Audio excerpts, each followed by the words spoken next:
Hey guys, I've gotten a lot of requests to talk about the raid build for the Elemental Shaman in the Vault of the Incarnates. So before I go any further, I just want to say there is not a one-size-fits-all build that's good for all bosses and all strategies across the raid. There is a whole bunch of different builds being used and even more variations on those builds being used out there. So it would take way too long to talk about all of them in one video. So today we're just going to be honing in on this pure single target or pure single target with priority add build that you see in front of you right now.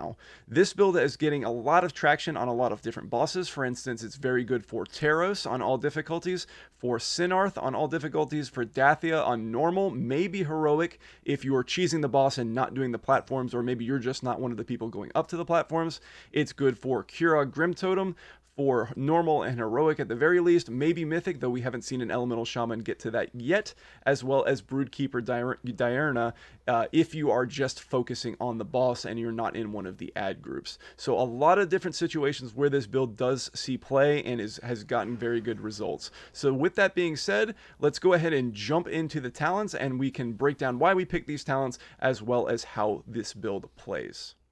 Okay, so first things first, I just want to say that in the class tree, most of this is optional or up to you on how you want to lay it out. The only things you obviously want to take are things like your improved lightning bolt, your nature's fury, your fire and ice, and your frost shock. Everything else can be moved around to be your specific needs. You might also want to take nature's swiftness for your elemental blast, but that's really up to you. It's a slight DPS increase and might help with movement in some situations, but very minor DPS increase here. So we're mainly going to be focusing on the spec tree. So first and foremost, this build focuses around getting out as many elemental blasts as possible. It is our largest source of individual damage. You're probably going to get more damage out from your lava burst, but in terms of pure damage per cast, elemental blast is going to be doing your most amount of damage, as well as giving you those buffs as well. So that's really what we want to focus on. We don't want to be overcapping Maelstrom. We want to make sure that we're getting those elemental blasts out so that we can start building up even more Maelstrom for the next cast. So never want to be capping Maelstrom with this build. It is a primarily fire build, so we're going to be using a lot of lava bursts. As you can see, we have Windspeaker's Lava Resurgence, so every time we cast our elemental blast, we can get immediately another lava burst. And we also have our Primordial Wave with our Primordial Surge to just constantly be churning out even more lava bursts. So basically this plays as using lava burst, obviously keeping flame shock active, but using a lot of lava bursts, building up that maelstrom, using your elemental blast, and then repeat. Very simple playstyle. The one thing that will confuse a lot of people is the inclusion of Ice Fury and Flux Melting. This might make you think that you're going to be weaving back and forth with your with your frost shocks, and that is not at all how this plays. Basically, what Ice Fury is here for is to give you something to press when you don't have a lava burst or elemental blast ready to go. Then you're going to be using your Ice Fury, because Ice Fury generates a lot of Maelstrom on its own, and again, more Maelstrom means more cast of elemental blast. But then on top of that, our frost shocks are just giving our lava burst just a little bit of a bonus, but we don't want to worry about weaving. If you don't have a lava burst or elemental blast ready to go, then you're pressing frost shock. If you still don't, then you press it again. We're not using lightning bolt unless we have absolutely nothing else to press. So keep these things in mind. You are not weaving with this spec. You do not have to worry about using all of those frost shock charges before they expire. If you only get one frost shock out in an entire window and the other 3 expire, that is okay. This is just to build Maelstrom and to have something else to cast when a lava burst or elemental blast is not ready to go. Very, very simple build, and I'll get into it in just a second, but there is one variety that does not sim better for me currently, but it might once I get to a 4-piece. I have a 2-piece set right now. Maybe I have seen this build being used a little bit like this. This might sim better once you get to 4-piece, so keep that in mind. It plays almost identically to the other one. This is maybe just like one less step overall because you don't have Windspeaker's Lava Resurgence. So for right now, and just to keep things simple, we'll just talk about this build, but I just want to want you to keep in mind that this Echo Chamber and Mountains Will Fall might be better once you get to 4-piece set bonus territory. So keep that in mind. That will be something that you'll need to sim for yourself, and it might be just gear dependent as well. So this is what we're going to go with, and I'll get into how it actually plays. All right, so I'm going to start off with a target dummy, but then I'll jump into some raid scenarios to kind of show you about movement and things like that as well. But just to kind of slowly go over it, how we approach it from the get-go. So obviously right at the beginning, what we're going to be wanting to do is, as our countdown is at around 4 or 3 or like 3.5, that's when we'll want to use our fire elemental, and then we will be precasting our ice fury into our primordial wave, and then just start chucking out as many lava bursts as we can. And if you get a Ascendance proc like I just did, as soon as you would have capped, you're just going to go ahead and use your lava burst, because we just do not want to be capping our maelstrom at all. But as soon as I run out of a lava burst to cast, if I can cast elemental blast, then I will do that. You want to be keeping your primordial wave on cooldown as well, because it's getting reduced every time that you cast lava burst anyway. So you'll notice I never used a cast of frost shock during that entire time. I'm going to use it now because I have nothing else to press. One frost shock, still don't have a lava burst, and there we go. And now back into elemental blast and casting those lava bursts. And for the most part, I'm just focusing on trying to cast as many lava bursts as possible. The one thing I haven't mentioned is Windspeaker's Lava Resurgence. Is basically every time I cast Elemental Blast, I'm always going to have a lava burst to cast because of that talent. So as soon as you cast your Elemental Blast, you're always going to immediately follow it up with a lava burst. So immediate lava burst, there's an Aftershock proc, and then immediate lava burst. I'm going to go ahead and, I didn't need to, but I went ahead and refreshed my Flame Shock before my Primordial Surge. I just didn't want to wait too long. I probably should have waited in that situation. But as you can see, I'm barely getting a chance to use Ice Fury. It's not a big part of the rotation. It's not a big part of it. It's just I have nothing else to press right now. So now I will use Ice Fury. And that's pretty much it. And again, make sure you're using that Primordial Wave on cooldown so that you can get it reduced quicker. The only time that you wouldn't use your Primordial Wave on cooldown is on something like, maybe like Dathea or something like that, where you know an ad's coming up, or Kurog Grimtotem, you know an ad is coming up. You want to hold that, maybe no more than, I would say, probably like 10 seconds is what I would say. It might be maybe a little bit longer, but for the most part, you want to be trying to keep these things on cooldown, keep everything rolling. And like I said, during this entire clip, I've used Ice Fury, twice, maybe 1 or 2 Frost Shocks. So again, you can just leave it on cooldown for as long as you want to. Make sure that you're using your Fire Elemental as soon as it comes up. And I didn't use Heroism or anything like that, so you can get this build going much faster, obviously. And I'm not using potions or flasks or anything like that either. So every time that you're getting that Ascendance proc, remember that it's also resetting your Flame Shock as well. So it just gives you one less thing to worry about there. And that's pretty much it. It is a very, very spammy playstyle in terms of Lava Burst.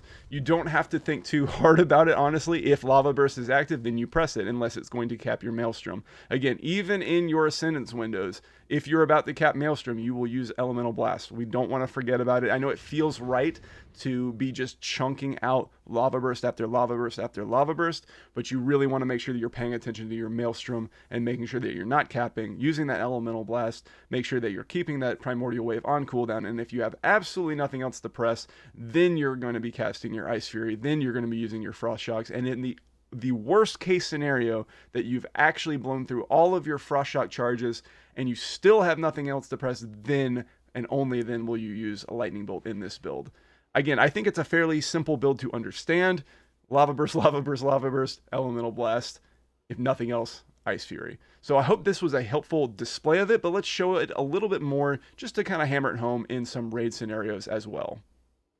Alright, so we're just going to pick it up in the middle of this Kurog Heroic just to give you an example. So again, nothing really more I have to say about how the playstyle works. Right here, I will just say is You'll notice that both Ice Fury and Primordial Wave came off cooldown at the same time, but I also know that movement is coming up here in a second.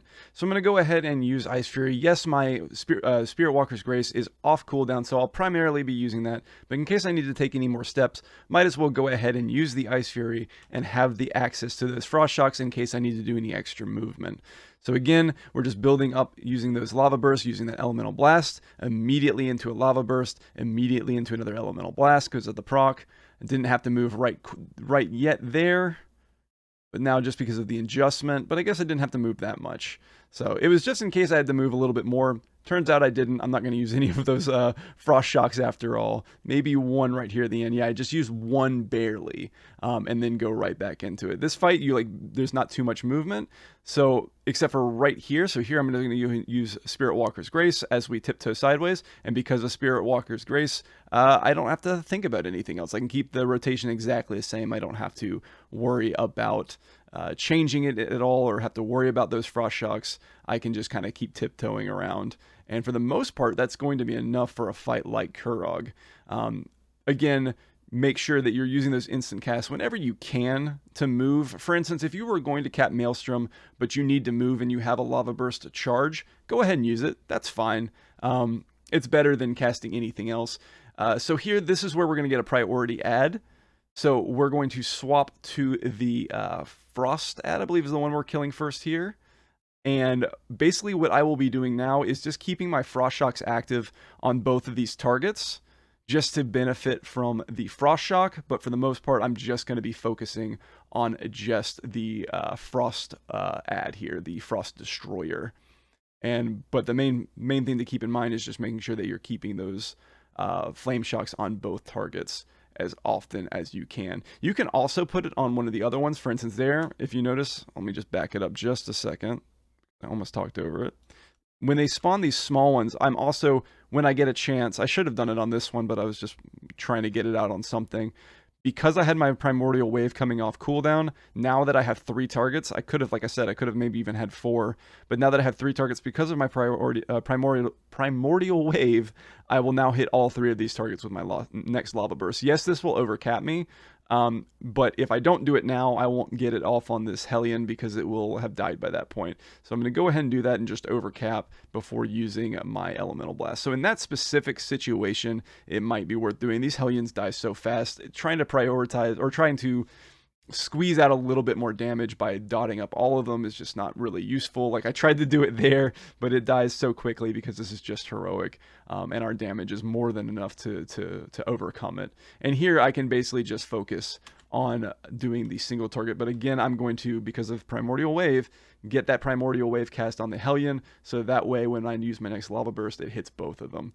That's the only kind of 2-target priority that you really need to mess with this. You don't need to be doing, you don't have to worry about Chain Lightning. If you get Ascendance proc, that's awesome. It'll help you get a little bit more damage out that way. But for the most part, you're just going to be pumping into that priority add, which your raid leader will thank you for, and not trying to just cheese your DPS by trying to cleave off onto all of these little Hellions. Again, I have another Primordial Wave.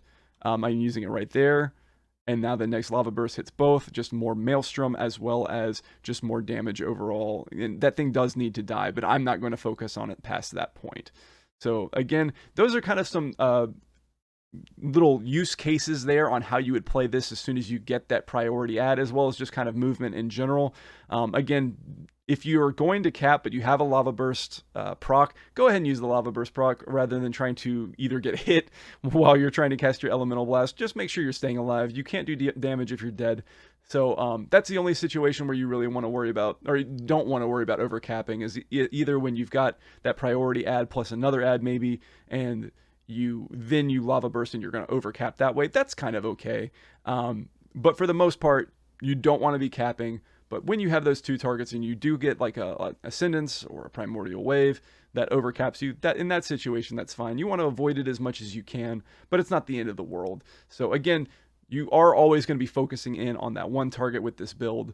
You don't need to be trying to do any kind of cleave with Chain Lightning or anything like this. This is a pure single target with priority focus build. You're not worrying so much about forcing the cleave to happen. So hopefully this was helpful, and I just want to kind of close out some thoughts and just kind of talk about some of the other builds that are out there as well. All right, so I don't want to go into it too in depth, otherwise this video will be 30 to 45 minutes, and I want to keep it kind of short and sweet and easily digestible. So I did feel like I needed to mention these other two builds because they are very prominent, but there are a whole bunch of different variations to it. But just real quick, just to let you know that they exist, for bosses like Aranog and Dathea with the platforms, or even Razagath, this build is very good. It is very much a single target with cleave focus. So we're still very single target minded, but we are adding in our Stormkeeper as well as our Mountains Will Fall for any time those ads spawn in waves, which all three of those bosses kind of have that kind of situation. So we get that Stormkeeper for that immediate chain lightning burst that we get, as well as we get that Mountains Will Fall to help out our earthquakes. So very good build for that on those bosses. It's not the only builds, but it is a very prominent build that I've seen a lot of traction with. And then also we have our Wildfire build here that it's been seen a lot on our Primal Council. Like for Primal Council, you probably won't take Elemental Blast because it's 4 targets constantly, so you'll want to be focusing more on Earthquake. But for Broodkeeper Diurna, if you are on ads, you probably will still want to keep that Elemental Blast because the ads in those groups die at different times. Usually there's one ad that has a whole bunch of health and the smaller ones die super quickly, at least for normal and heroic. So keep that in mind. These builds, and again, like I said, there's a whole bunch of different talents that might move around, but I just want to showcase those two builds because they are important and they are being used a lot. So again, not going into too much detail. If you want me to make a video about either of these builds more specifically, let me know in the comments and I might consider doing that in the future. All right, guys, that's pretty much it for today. I hope that this was helpful for those of you who needed it. Let me know. Give it a like if you found it helpful. But other than that, that's just about it. I stream at twitch.tv/Ridmark, so come give me a follow there as well. All right, guys, thanks so much for watching, and I hope to see you in the next video.